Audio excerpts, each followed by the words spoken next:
Acto seguido, hará uso de la palabra el señor presidente de la Nación, doctor Javier Milei. Buenos días. Muchísimas gracias por esta invitación.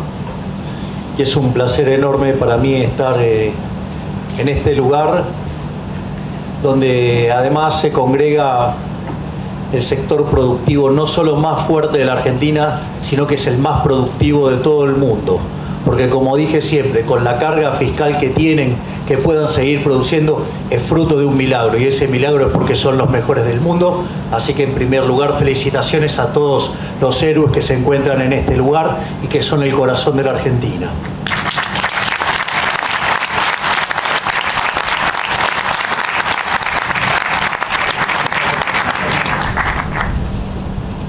Lo que voy a tratar de contar hoy es hacer una pequeña semblanza de lo que hemos recibido como herencia para que se pueda entender qué es lo que estamos haciendo y una vez que tenemos claro esto es contarles hacia dónde vamos. Básicamente nosotros al llegar a la administración pública nos encontramos con una situación para tener la peor crisis de la historia argentina. Combinábamos elementos sociales peores que los que teníamos en la previa del 2001, combinábamos desequilibrios monetarios peores que los que teníamos en la previa del Rodrigazo, y teníamos una situación en el Banco Central peor que la que teníamos en el año 89 previo a la hiperinflación. Por lo tanto, estaban dadas todas las condiciones para que tuviéramos la peor crisis de toda la historia argentina. Si uno lo quiere medir desde otro lugar, cuando un país tiene déficit gemelo por 4% del PBI, esa es una situación complicada. Cuando tiene 8 puntos del PBI de déficit gemelos, está al borde de una crisis fuerte. Nosotros heredamos una situación de déficit gemelos por el equivalente a 17% del PBI. Es decir, una situación verdaderamente al borde de una catástrofe. Si bien toda esta situación es tremendamente compleja, también es cierto que nosotros no ignorábamos que llegar al poder no iba a ser en una situación cómoda, sino, digamos, hubieran seguido los populistas. Es decir, si hubieran tenido todas las cuentas en orden, hubieran seguido. Entonces, también hay que entender que el hecho de que haya podido llegar una expresión liberal tan pura y tan definida como la que representamos nosotros, en ese sentido, no iba a llegar en condiciones normales. Sobre todo, digamos, un país que está contaminado y putrefacto de socialismo por más de 100 años, ya sea de malos o de buenos modales, o de los políticamente correctos que terminan siendo cómplices de los delincuentes, porque parece que no aprendieron que es la paradoja de Popper, que no se puede ser tolerante con los intolerantes. En ese contexto, básicamente, esos déficits gemelos que nosotros enfrentamos, de esos 17 puntos, 15 estaban concentrados en el déficit consolidado de la nación, 5 en el Tesoro y 10 en el Banco Central. Entonces, en ese contexto, además, la tasa de inflación, que el año terminó por encima del 200%, durante la primera semana de diciembre los precios venían creciendo al 1% diario. Eso es equivalente aproximadamente a 3.700% anual. Cuando uno toma las 2 primeras semanas de diciembre, se ve una aceleración que lleva la tasa anualizada al 7.500% anual. Y cuando uno miraba las características de la inflación a lo que venía viajando, el sobrante monetario y los problemas en el Banco Central, la tasa de inflación, digamos, de darse un colapso de la demanda de dinero, podía acelerarse a niveles del 15.000% anual. Esto que parece una locura, en realidad, cuando ustedes miran la inflación mayoristas de diciembre, dio 54%. Si ustedes toman 1,54 y la elevan a la 12, que es anualizarlo, ustedes se van a encontrar que la inflación venía viajando al 17.000%. Es decir, y todo esto hubiera sido posible hacerse realidad si nosotros hubiéramos convalidado monetariamente. Es decir, aquellos desorbitados, por decirlo de manera elegante, en términos de apreciaciones del funcionamiento de la economía, que dicen que esto se arregla con déficit fiscal y con emisión de dinero, era la carta a la mega crisis más grande de la historia argentina. Es decir, hubiéramos no solo ido a una hiperinflación brutal, sino que además hubiéramos llegado a niveles de pobreza en torno al 95%, con lo cual imagínense qué sería de este país en este momento. Por lo tanto, la única forma que ustedes tenían de parar esto era cortando de cuajo la emisión monetaria. En ese sentido, si ustedes se fijan, si bien era muy grande el problema que teníamos en el Tesoro, con 5 puntos de déficit fiscal, mucho más grave era el problema que teníamos adentro del Banco Central, que son 10 puntos de déficit fiscal. En ese sentido, nosotros más bien lanzamos un programa de estabilización hiperortodoxo, donde básicamente lo que hacemos es atacar la cuestión fiscal haciendo un ajuste fiscal cuyo objetivo era llegar al déficit cero a fin de año, sanear el Banco Central y sincerar el mercado de cambios, donde la brecha estaba en torno al 200%.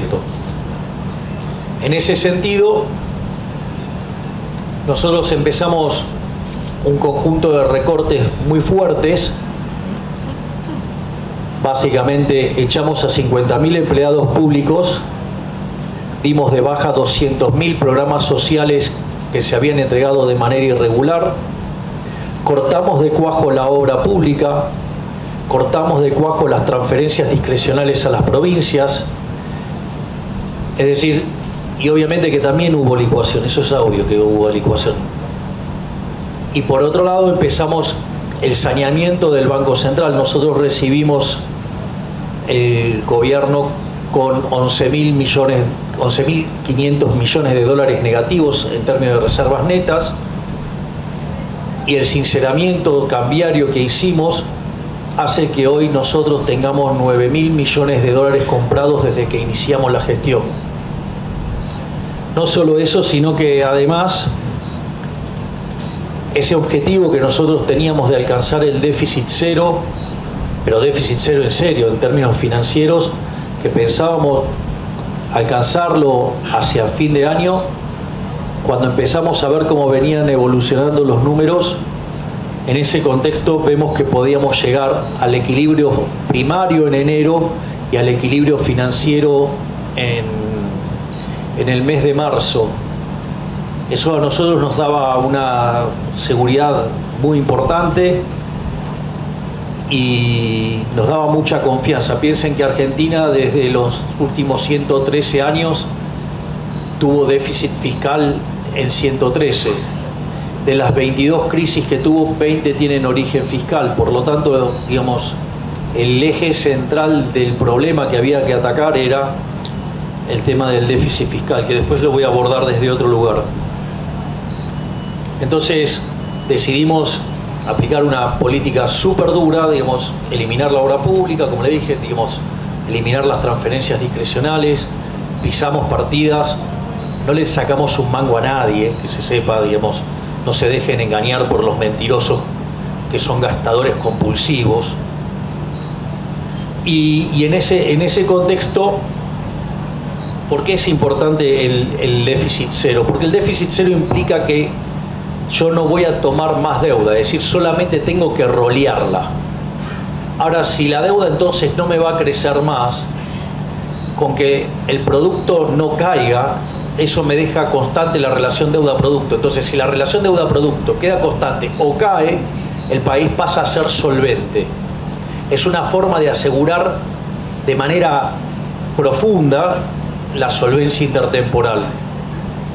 Y eso, además, después redunda en bajas de la tasa de interés porque cae el riesgo país, y eso hace que cada vez haya más espacio, ya sea o para gastar, no es mi caso, pero sí para bajar impuestos. Entonces, en ese contexto, lo que nos sorprendió es que alcanzamos el resultado positivo en términos financieros en el primer mes. Y eso además fue elogiado por el fondo, porque no es que no solo nunca pasó en Argentina, no pasó nunca en el mundo. No hay nadie que haya hecho un ajuste fiscal de 5 o 6 puntos del PBI en un mes. Yo sé que después muchos agarran, dicen sí, es fácil, pero somos nosotros los que pusimos lo que había que poner para hacerlo.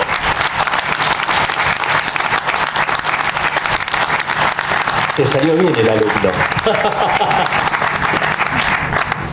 Siempre supera al maestro. En pelo seguro. Un poquito de bullying viene bien. Muy bien.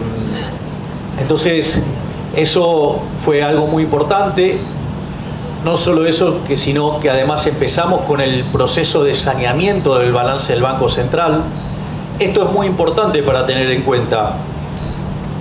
Fíjense, a nosotros la cantidad de dinero se nos dispara por distintos elementos. Por un lado, porque compramos 9.000 millones de dólares. Y uno podría entender esa emisión de dinero como consecuencia de que está comprando los dólares, es contrademanda de dinero, por lo tanto no sería un problema en principio.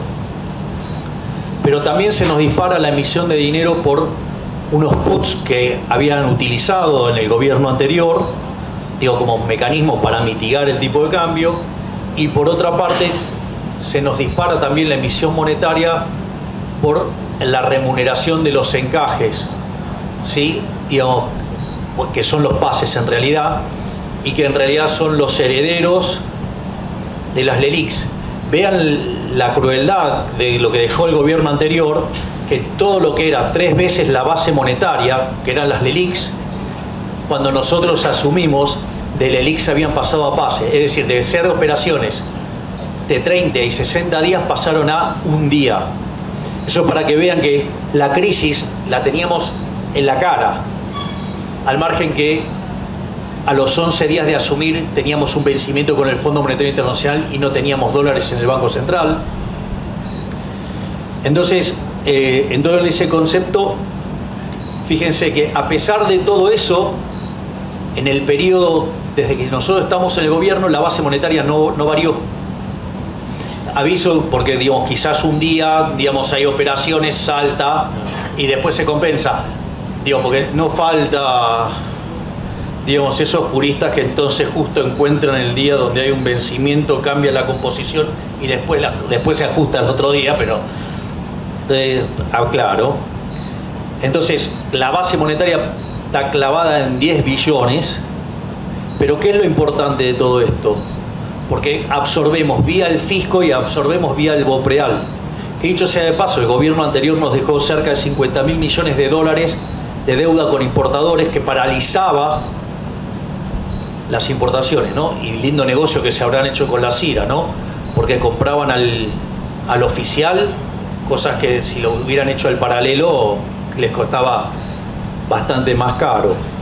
Entonces, en ese sentido, lo que a nosotros nos sucede es que ahora, bajo esta situación donde por vía del fisco y por vía de BOPREAL absorbemos dinero y dejamos constante la cantidad de dinero, significa que nosotros seguimos teniendo los mismos pasivos monetarios en términos de base monetaria, pero sucede que ahora tenemos 9.000 millones de dólares más.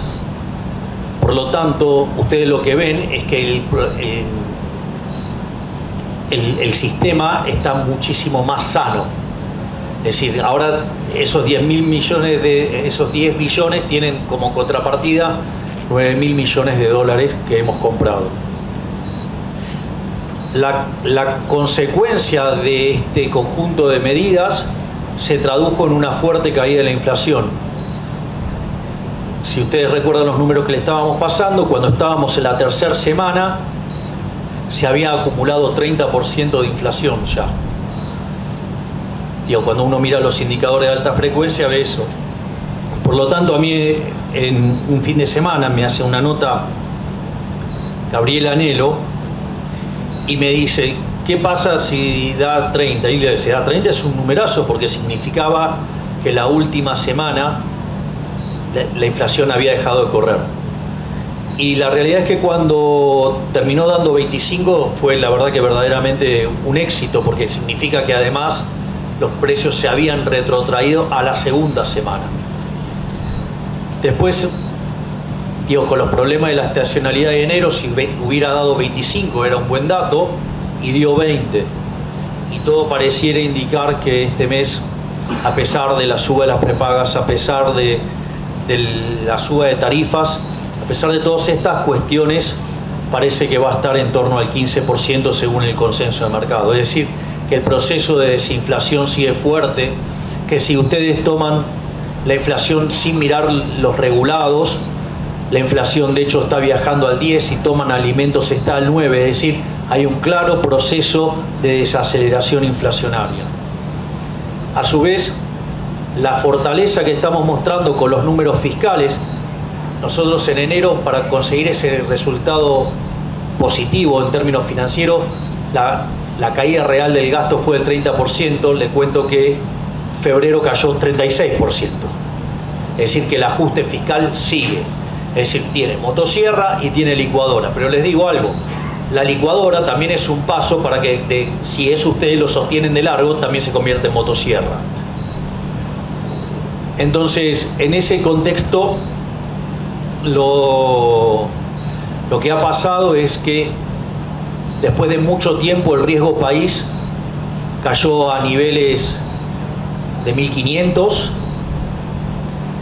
La brecha ha desaparecido por completo. Si ustedes toman el tipo de cambio importador y le aplican el impuesto país, les da un tipo de cambio cercano al 1050, y cuando toman los números de ayer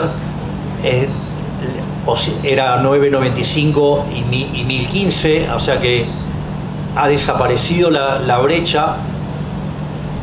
Y cuando si ustedes recuerdan, en algún momento se empezaba a cuestionar que había que cambiar la política monetaria, que había que cambiar el crawling peg, y sin embargo hoy tienen toda la curva de futuros alineadas con la política monetaria planteada por el Banco Central.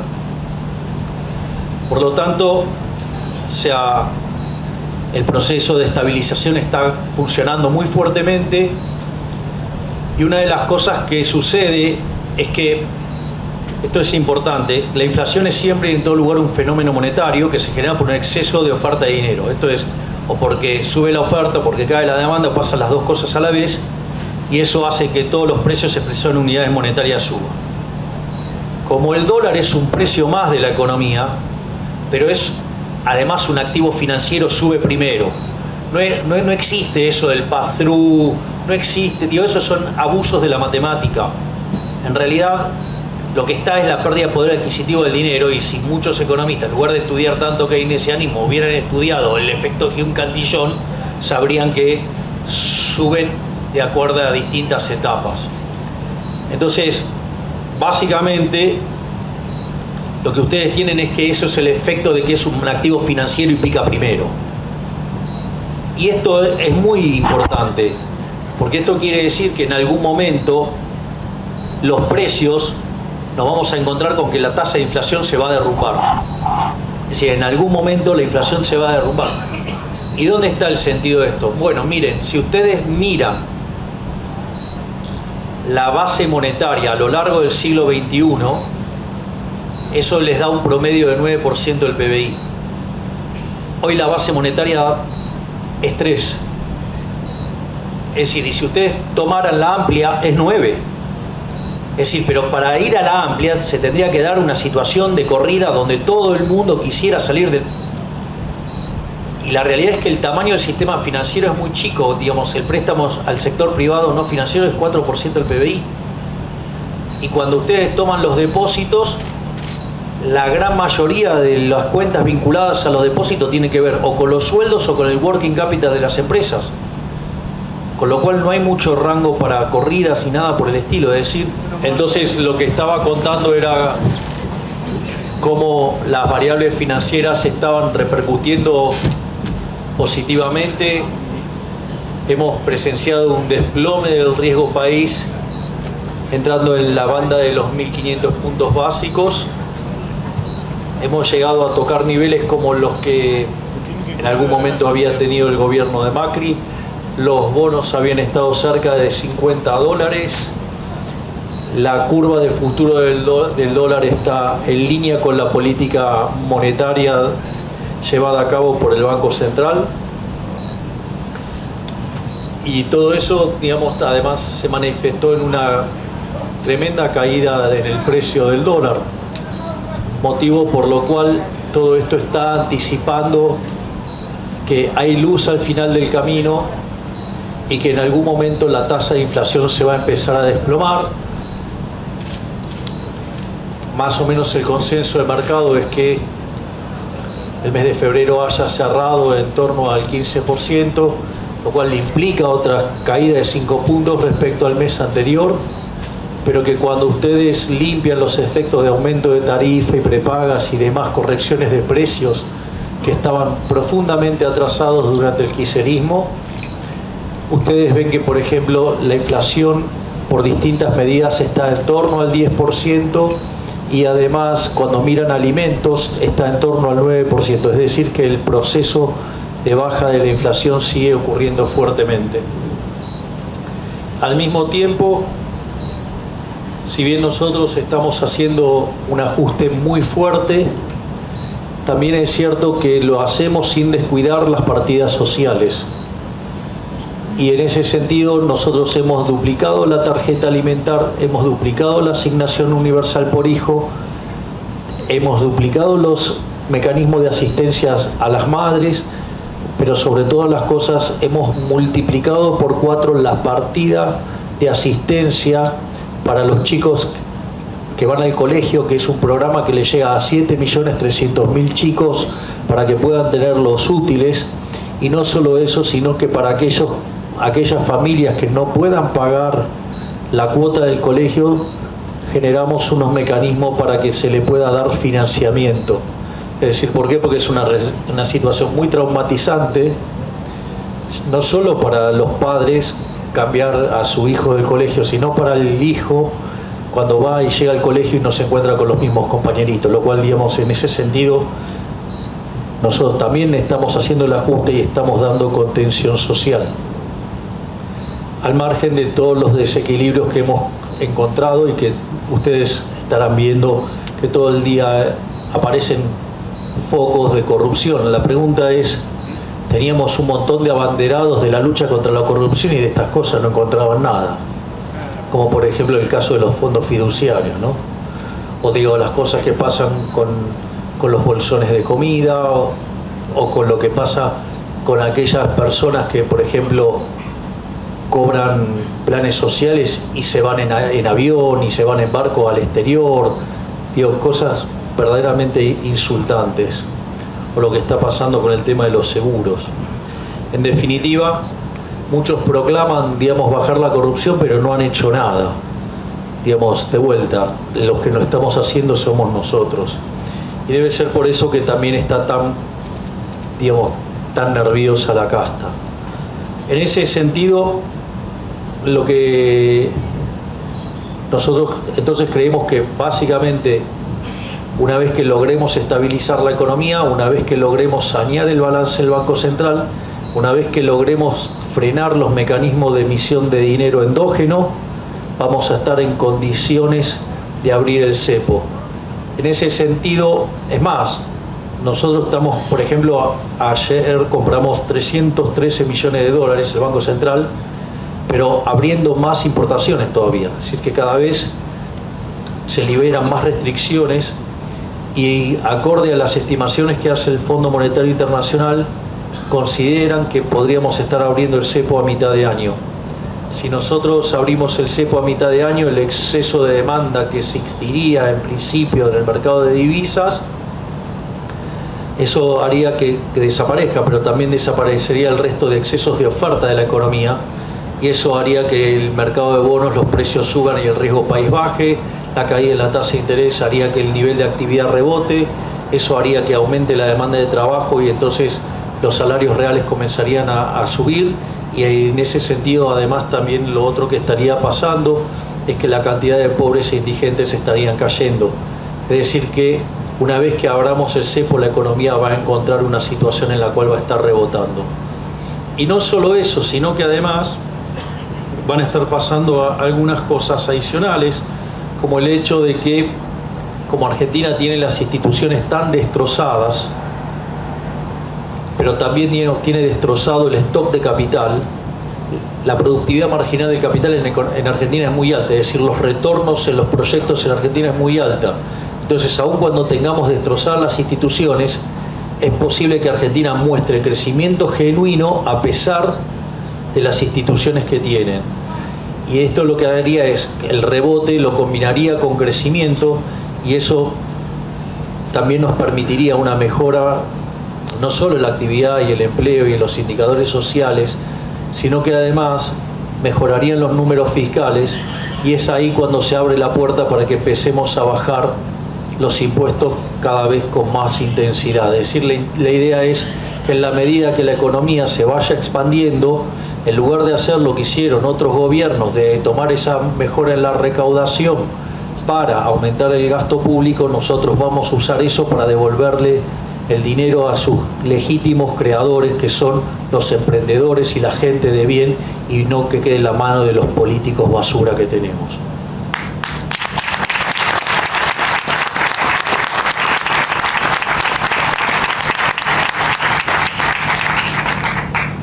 Por otra parte, otra cosa que es muy importante desde mi punto de vista es lo que propusimos en materia de reformas estructurales. Nosotros básicamente enviamos poco más de 1000 reformas estructurales, es decir, parece mentira, pero nosotros todavía no llegamos a 3 meses de gobierno e hicimos todas estas cosas. Y bueno, era esperable que fuera algo intenso, ¿no? Entonces, como de quién viene. Entonces, en ese sentido, nosotros enviamos un decreto de necesidad y urgencia, y a su vez enviamos la ley de bases y punto de partida para la libertad de los argentinos, donde básicamente la lógica del entramado regulatorio argentino tiene que ver con el hecho de atacar siempre los efectos y no las causas. Se los planteo con un ejemplo muy concreto. Argentina tiene déficit fiscal. Cuando se queda sin financiamiento, ¿qué es lo que hace? Recurre a la emisión monetaria. Cuando recurre a la emisión monetaria, por ejemplo, empieza a tener un deterioro en el sector externo. Ese deterioro en el sector externo, porque fijan el tipo de cambio, se manifiesta en pérdida de reservas. Entonces, ¿qué hacen? No sé, ley penal cambiaria, controles de capitales. Como los precios siguen subiendo, entonces ponen básicamente controles de precios. Como los controles de precios generan desabastecimiento, ¿qué es lo que hacen? Ponen una ley de abastecimiento. Es decir, si ustedes se fijan, hay un montón de controles donde, si ustedes rastrean el origen, siempre es el mismo, que es el déficit fiscal, y que uno lo puede financiar de 3 maneras distintas. Lo puede financiar con endeudamiento, y después Argentina termina siendo el máximo defaulteador serial de la historia moderna, o lo financia con emisión monetaria y terminamos quitándole 13 ceros a la moneda, le podríamos quitar 3 más, destrozando 5 signos monetarios, ¿sí? O con subir los impuestos y tener la presión fiscal formal más alta del mundo y hacer que el país sea inviable. Entonces, cuando aparecen los efectos no deseados, o sea, los políticos, en lugar de corregir el origen del problema, que es el déficit fiscal, No, lo que hacen es atacar las causas. Y ahí aparecen todos estos engendros regulatorios que buscan atacar, ¿sí?, no las causas sino los efectos. Y es por eso que entonces Argentina tiene un entramado regulatorio que es invivible. Y lo que nosotros hicimos, tanto con el DNU como la ley de bases, es tres cosas. Una es devolverle libertad, ¿sí?, a los ciudadanos. Es decir, en Argentina, no sé, por ejemplo, el mejor ejemplo era la Ciudad Autónoma de Buenos Aires. O sea, ¿nuestro criterio cuál es? Nuestro criterio es que todo está permitido salvo lo que está prohibido. Bueno, cuando ustedes iban a la Ciudad Autónoma de Buenos Aires, ¿sí?, en realidad todo estaba prohibido salvo lo que le permitía el burócrata. Y eso además son un montón de kioscos. Entonces, digamos, a los políticos también les gustan las regulaciones, porque justamente son un montón de kioscos. Y todos esos kioscos generan peajes que hacen que, digamos, estos tipos se enriquezcan ferozmente a costa del trabajo de los argentinos de bien. Entonces, lo otro que nosotros propusimos es ir hacia mercados más competitivos.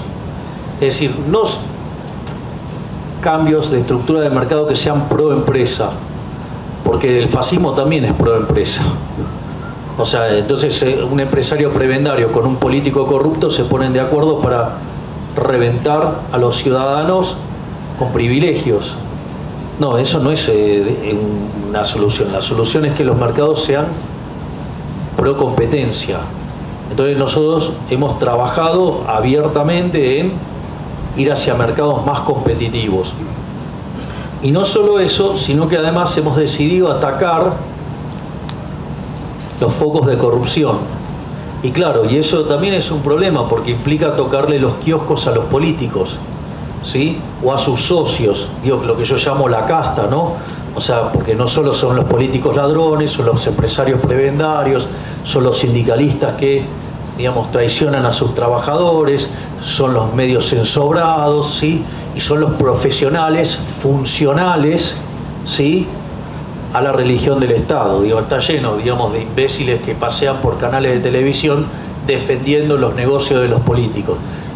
Y a veces no sé si lo hacen de imbéciles, de incapaces, de no formados, o porque efectivamente son, digamos, parte del propio sistema que defiende al mismo sistema. En ese sentido, el DNU está, en su gran mayoría está funcionando, solamente están paradas dos partes, que es la parte de la reforma laboral, y por otra parte está frisado el caso de las sociedades deportivas, digo, lo cual es increíble, digo, porque es opcional, no es que digo es obligatorio que sean privadas o que sean empresas, pero está el nivel de socialismo que tiene en la cabeza la gente que ni siquiera puede entender la diferencia de que sea opcional. O sea, no entienden vivir en libertad. Entonces, en ese contexto, nosotros, por ejemplo, en este momento tenemos la intención del Manchester City de comprarse de uno de los clubes grandes de la Argentina. O sea, haciendo inversiones monumentales y sin embargo, digamos, está todo parado. Y porque además, digamos, también los clubes que son cuasi empresas, pero están, digamos, o sea, veladas, todos tienen miedo porque después, si no, el referee le cobra en contra. Todo un sistema de corrupción tremendo. Y por otro lado, es muy interesante lo que pasó con la ley bases. Nosotros ahí hubo algunas etapas. Tanto el DNU como la ley bases no afectan a la coyuntura, lo que afectan es a la tasa de crecimiento a largo plazo. Es decir, en lugar de tardar, no sé, 35 años en duplicar el PBI per cápita, lo podemos duplicar en 7. Digo, lo cual no es menor en términos de bienestar para los argentinos, al margen de la transición que puede haber fuerte expansión del PBI porque suma el rebote con el crecimiento por bajos niveles de capital que implican alta productividad marginal. Entonces, en ese sentido, esos dos instrumentos lo que hace es levantar la tasa de crecimiento de largo plazo. Y lo que nos pasó es que nosotros, teniendo conciencia del problema fiscal que tenían las provincias, nosotros, como un gesto de buena voluntad, a la ley bases le metimos un elemento de coyuntura que era el capítulo 4, que era el capítulo en el cual nosotros le ofrecíamos a la provincia arreglarles el problema. Las provincias no leyeron bien ese acto de buena voluntad, lo entendieron como un acto de debilidad política, y como consecuencia de ello, no solo que se estaban quedando con un punto del PBI que le arreglaba el problema fiscal, sino que además quisieron quedarse con un punto adicional del PBI, sacándoselo a Nación, obviamente, y entonces proclamaban, sí, el déficit cero, pero gastando más. Era verdaderamente obsceno el planteo. Y además se pusieron a tocar con partidas de gasto público que, digamos, recaen sobre Nación, que nos dinamitaban las finanzas públicas. Consecuentemente, si nosotros manteníamos el capítulo 4 así, nos estrellábamos a los 6 meses. Como consecuencia de ello, digamos, de esos abusos que cometieron y ese error de visión que tuvieron, nuestra respuesta fue: sacamos el capítulo 4. Y naturalmente que cuando sacamos el capítulo 4, Caputo no es que fue a prepiarlos. Dijo, bueno, ahora el ajuste lo van a tener que hacer ustedes solos. Entonces esa primer lectura estúpida que hizo el Círculo Rojo de que nosotros habíamos perdido, miren cómo ahora todas las provincias están, digamos, deseosas de arreglar el capítulo 4. Porque tienen que ajustar y no quieren ajustar. Y hemos tenido varios episodios donde muestra que tienen que ajustar y no quieren ajustar. Entonces, ahora se ve quién verdaderamente perdió con eso.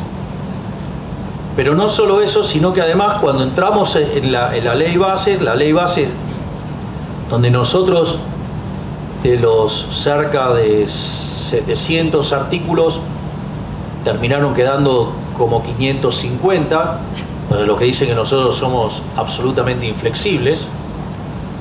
Lo que pasa es que es cierto que nosotros somos inflexibles. Nosotros no soportamos el choreo. Nosotros no soportamos a los ladrones.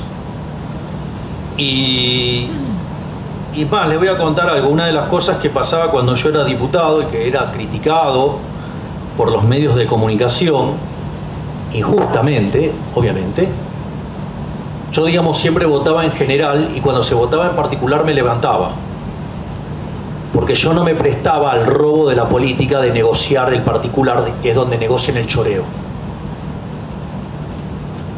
Y en ese sentido, lo más hermoso que pasó con la ley bases es que en un momento se pusieron a discutir los fondos fiduciarios, que ahora todos se dan cuenta que eran todas cajas negras de donde roban violentamente. Es decir, pero tuvo que pasar en un gobierno liberal, en todos los pseudoprogres que tuvimos, o sea, nunca pasó nada. Y eso que tenemos denunciadores seriales, de abanderados de la República, o los mismos abanderados de la República que guardan silencio frente al ex gobernador que metió preso a 2 tuiteros por decir que es cornudo. Pero siguen callados, todavía no tenemos noticia. Y eso solo que, no solo, digamos, o sea, dejaron hiperinflaciones, dejaron el país al borde de la quiebra, se aliaron con el kirchnerismo y hicieron todo eso, y encima tienen el tupé de venir a hablar y decir cómo hacer las cosas.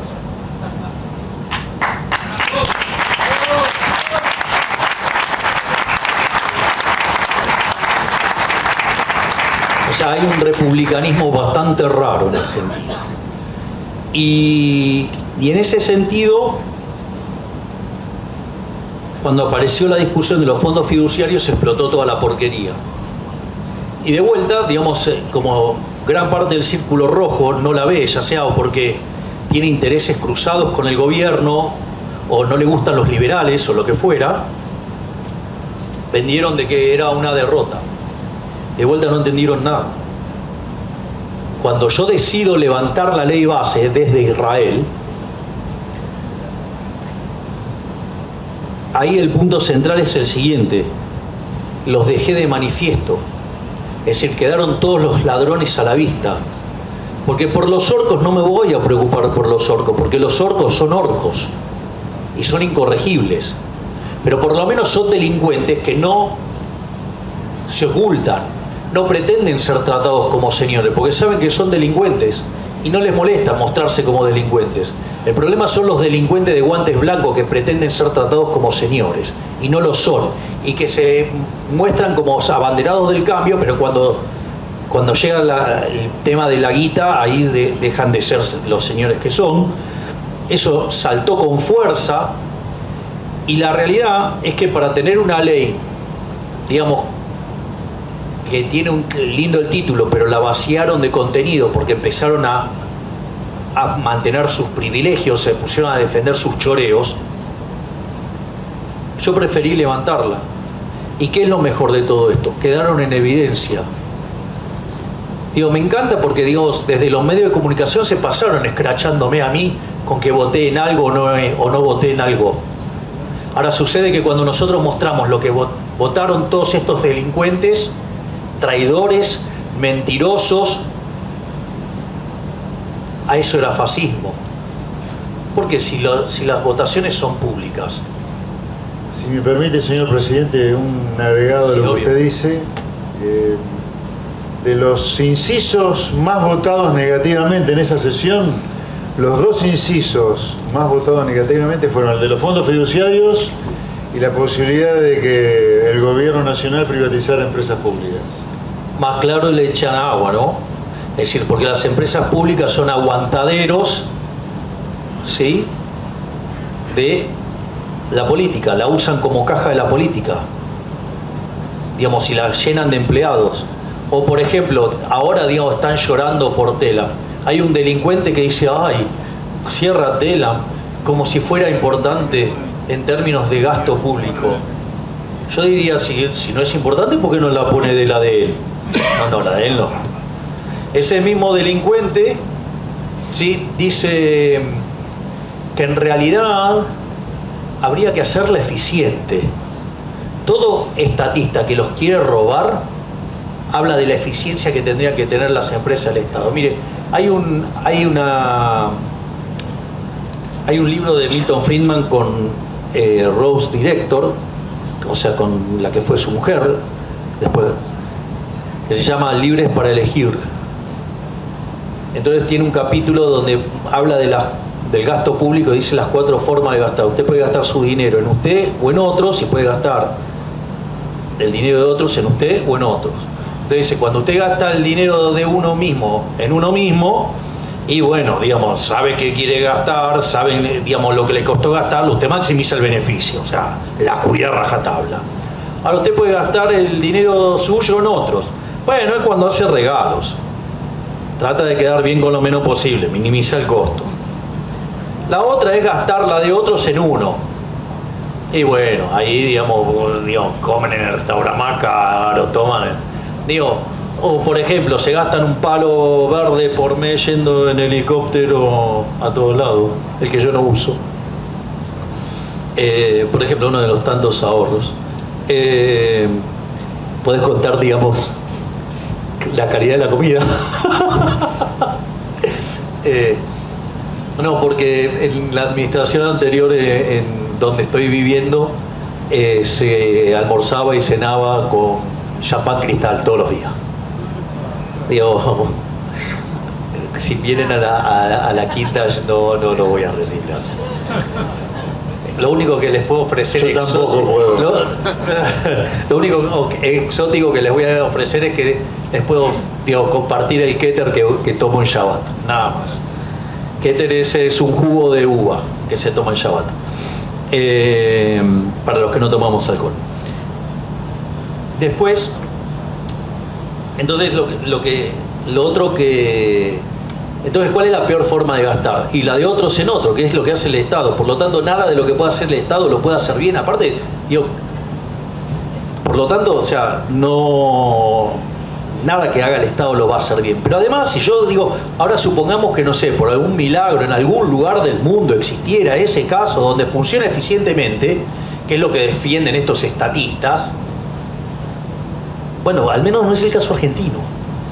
O sea, eso en Argentina no se verificó en ningún caso. Y después, este mismo delincuente criticó el tema de la forma en la cual se cerró. Entonces, ¿ustedes se imaginan esa propuesta de dejar abierto el edificio de Telam y que tomen el edificio?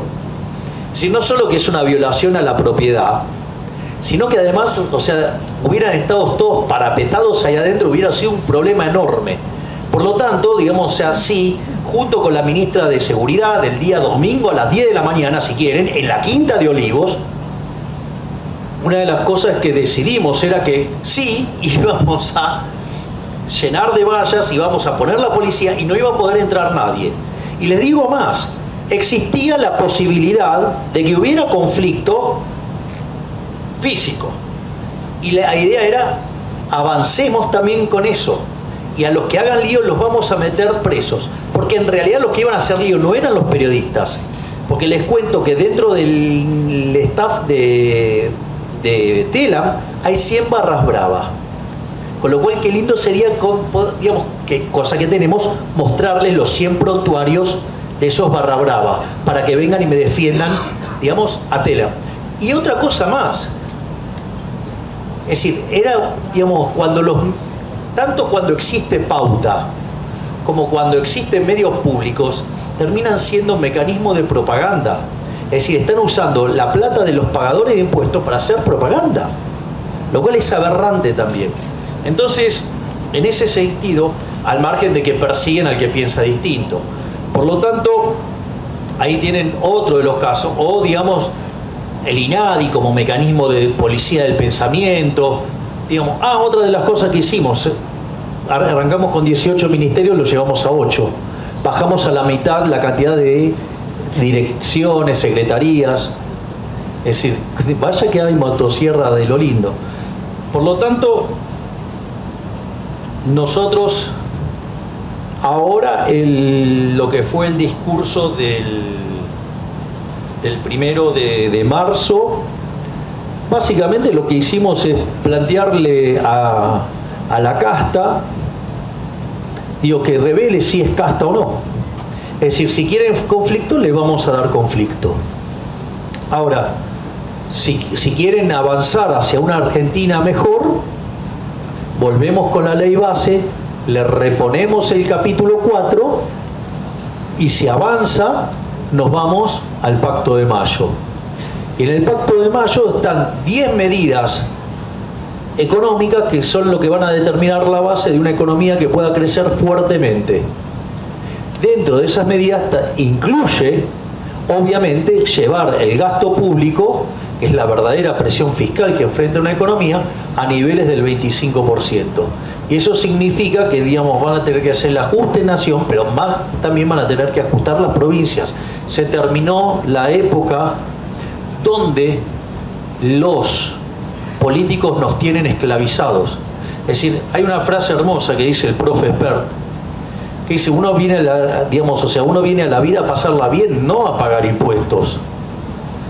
Pero claro, esto lo tiene que hacer un outsider, porque para estos delincuentes, digamos, o sea, pagar impuestos está bien. Para mí, el Estado es una organización criminal, violenta, que vive una fuente coactiva de ingresos llamada impuestos, y por ende los impuestos son un robo. Por lo tanto, hay que achicar, digamos, o sea, la mejor forma de darle bienestar a la gente es achicar el Estado. O sea, cuando usted no le alcanza la plata es porque le está sobrando Estado.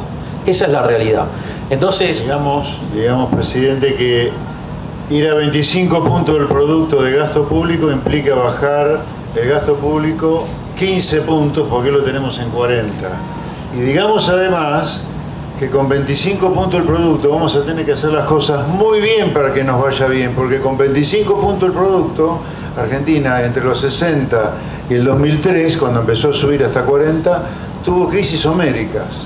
O sea, 25 puntos del producto es una cosa que tenemos que alcanzar sí o sí para pasarla más o menos bien y rogar no tener un Rodrigazo, no tener una hiperinflación, no tener un Martín y Dios, como pasó con 25 puntos el producto. Efectivamente, y para mostrar y más o menos ir haciendo el cierre, es muy importante qué significaba la ley de bases, más el DNU. Si ustedes toman esas reformas todas juntas, implicaba escalar en el índice de libertad económica 90 puestos. Es decir, implicaba parecernos, por ejemplo, a Francia, Alemania, Italia. Es decir, eso implicaba en términos de bienestar.